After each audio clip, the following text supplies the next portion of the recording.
Welcome to Metaverse Trailblazers. I'm your host, Steve Navoth, and I'm here today with Fernandez, who leads global branding and marketing for Konica Minolta.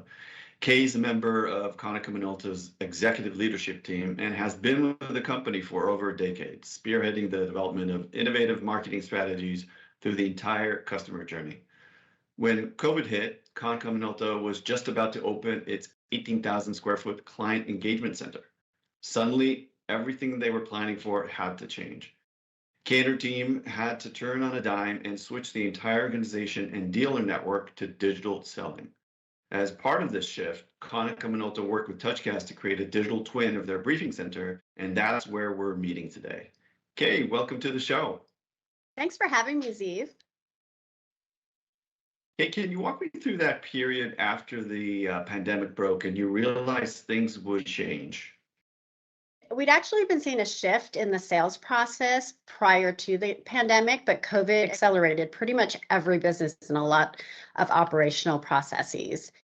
In B2B sales specifically, Gartner research was already showing that customers were really relying on their own learnings rather than sales reps when they were embarking on their digital journey.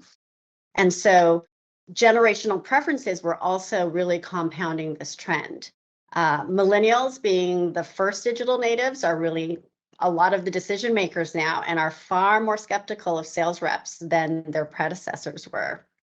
And customers actually just really want self-service, and giving buyers the ability to find information easily while making their experience more personable, more relevant is really, really important. I would probably say that post-COVID, it's literally table stakes to continue to enhance the digital experience for customers. It sounds like the decision to move to the metaverse wasn't really nice to have, that you had to innovate in order to be able to connect with your customers in kind of an immersive environment. Can you talk to me about what the metaverse experience was like for customers and for sellers? Yeah, I think a lot of businesses are trying to figure out what the metaverse really means to them, and we were in the same situation. Being a commercial print provider and a business technology digital transformation leader, we were building out our flagship client engagement center in the US right before the pandemic hit. And we really wanted to use it as a means for us to really connect with our customers, tell the full Konica Minolta brand story, create this fully immersive experience for them. And we literally had to change everything. We're unable to do a grand opening or any in-person demos or events. So when COVID happened, we changed our approach. We started baby steps with one-to-one virtual demos for our direct end customers. And then we were scheduling webinars for customers. We would get upwards of 600, 700 attendees. We would be sending them out the printed samples in advance of the webinar so that they could really touch and feel the 3D texture that we can lay on a page. And then when they were online and virtual, they'd be able to see the demo of the actual brochure or sample going through the printers. So when we thought about how do we scale that, we only have so many product managers. We only have, space to have one customer able to be in our CEC at one time. We really thought creating this digital twin of our client engagement center would enable us to do that, to really scale to meet more of our direct end customers, would enable our dealer partners to show off the space in the virtual world, and really gives us the opportunity to reach many more buyers than we would have, just by relying on the team that's in the CEC. Take me through the experience of the before and after. So we're standing in front of this Courier Press C14000. If you wanted to show this to a customer in the past, where would you take them to see it, and how are you showing it today? Yeah, so we have 5 client engagement centers throughout the US, and the largest one was the one we were building in Ramsey, New Jersey. We're about 45 minutes outside of New York City. And many times we want to create this great experience for them to come in and see the device. But many times customers, don't have time.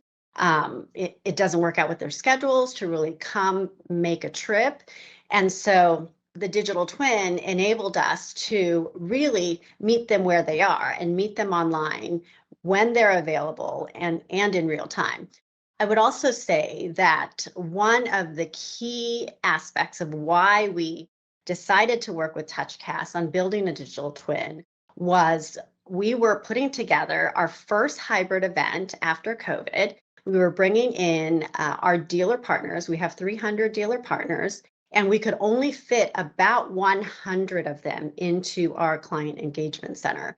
And so wanting to really get in front of our dealers more, this was our first opportunity after COVID, being able to show them this beautiful space that we had built was really, really important to us.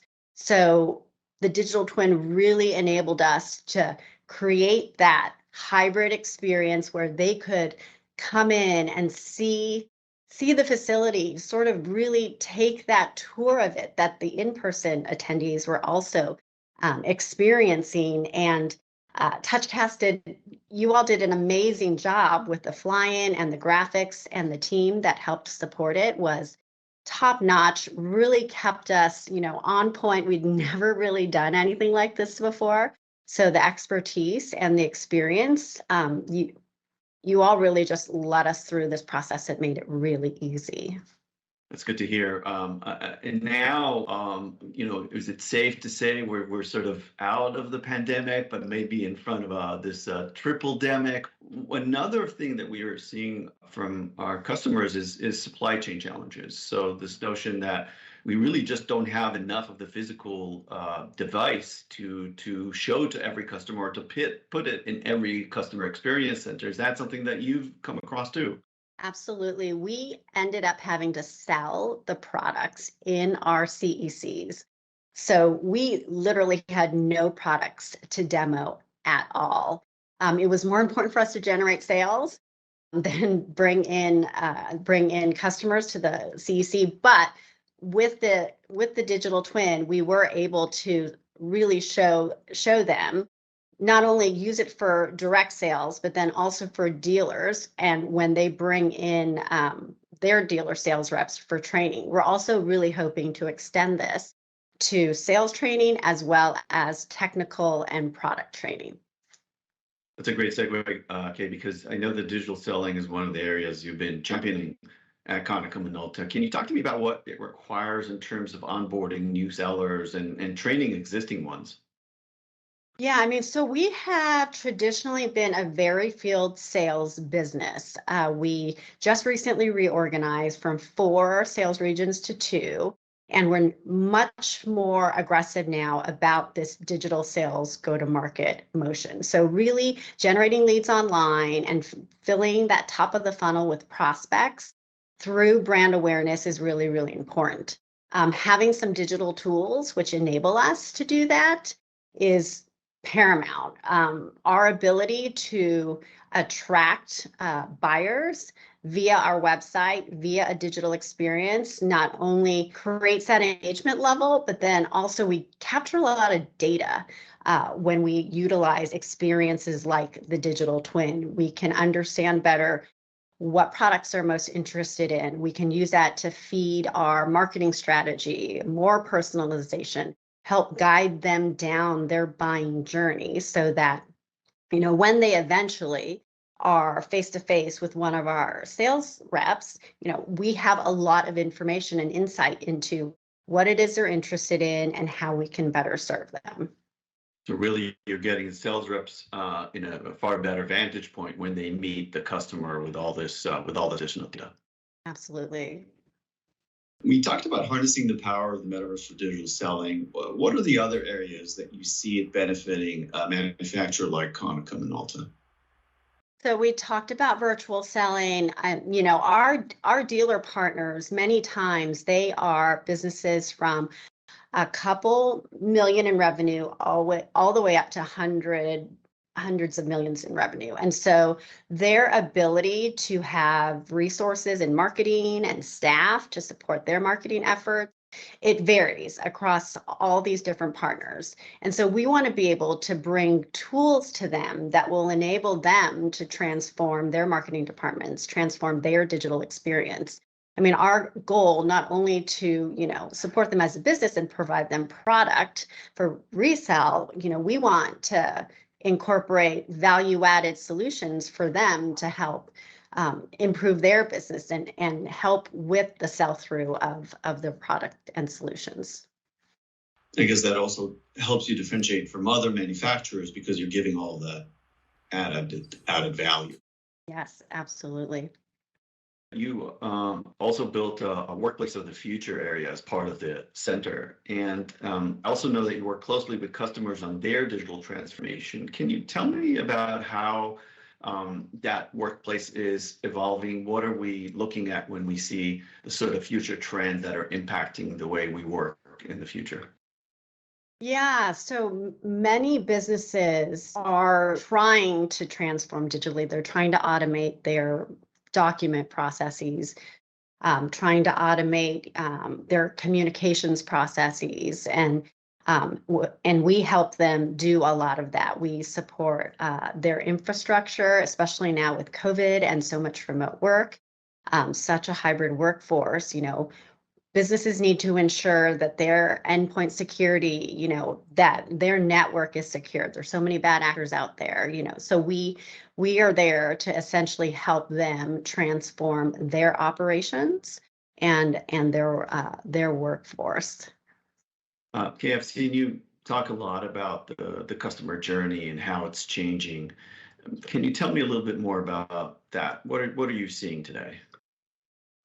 When we look at it from a marketing perspective, everything that we do is all about creating this digital first experience and ensuring that we have a storefront online that is engaging and bringing people in. We actually just launched an e-commerce site, so we are fully committed to transforming and modernizing the buying journey. We are working on developing a strong data-driven marketing infrastructure to combine our first-party data with third-party data providers so that we can better understand who we're talking to so that we can better market to them. And it really requires a sort of really seamless approach and architecture, technology architecture to help support this journey. So platforms like Touchcast and having Metaverse digital twin can really help enable some of the strategies that we are as an organization are really trying to lean into. A common thread that I've seen at Konica Minolta is focus on storytelling, which I found really interesting. Why is that important to you, and how do you see the metaverse playing a role in that? Yeah, the digital twin really has become this visual representation of our story.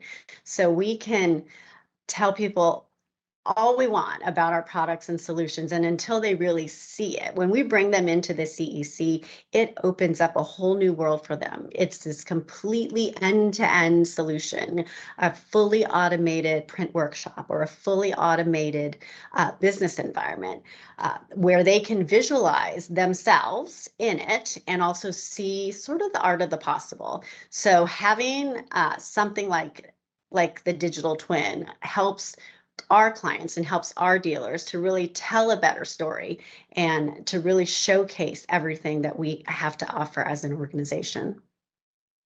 It's great. Well, Kate, thank you very much. You've been an excellent guest. I hope we'll see you very soon on the show. And for now, it's a wrap. Great. Thanks for having me.